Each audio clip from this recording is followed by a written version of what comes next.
Subscribe करना ना भूलें माई चैनल को।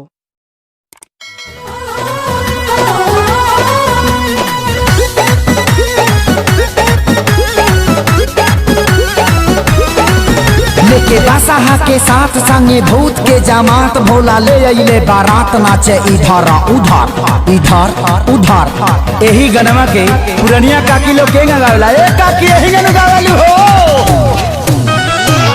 गाई के गोबर महादेव अंगना लिपाई गजमतिया हो महादेवा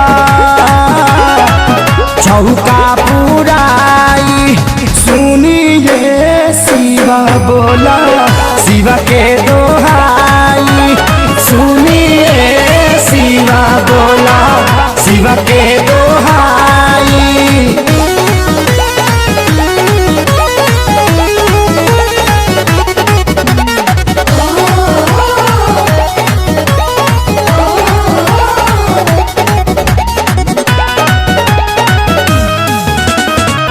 देखिए कैसा पनौनिया छड़के लागल हो परिछे के बेराई तोहर के लागल हो।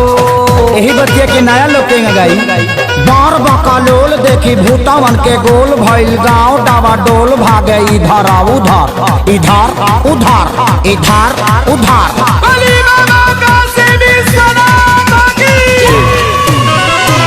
चौका बैठाला महादेवा बैलयाला साई भूतुका के मरली गौरा देई दिहली जगाई सुनिए शिवा बोला शिवा के दोहाई सुनिए शिवा बोला शिवा के दोहाई।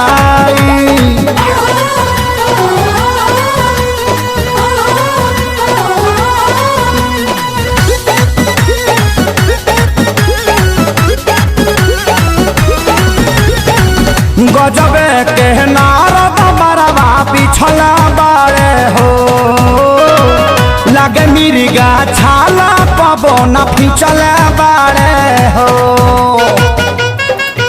संधे हाथी प्यारे लाल ई आजाद देखी हाल भैले सोनू भी बेहाल कूदे इधर उधर इधर उधर इधर उधर।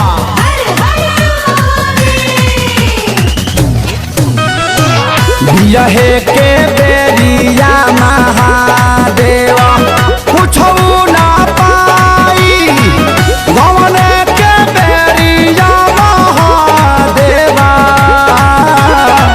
सब कुछ पाई सुनिए शिवा बोला शिवा के दोहाई सुनिए शिवा बोला शिवा के दोहाई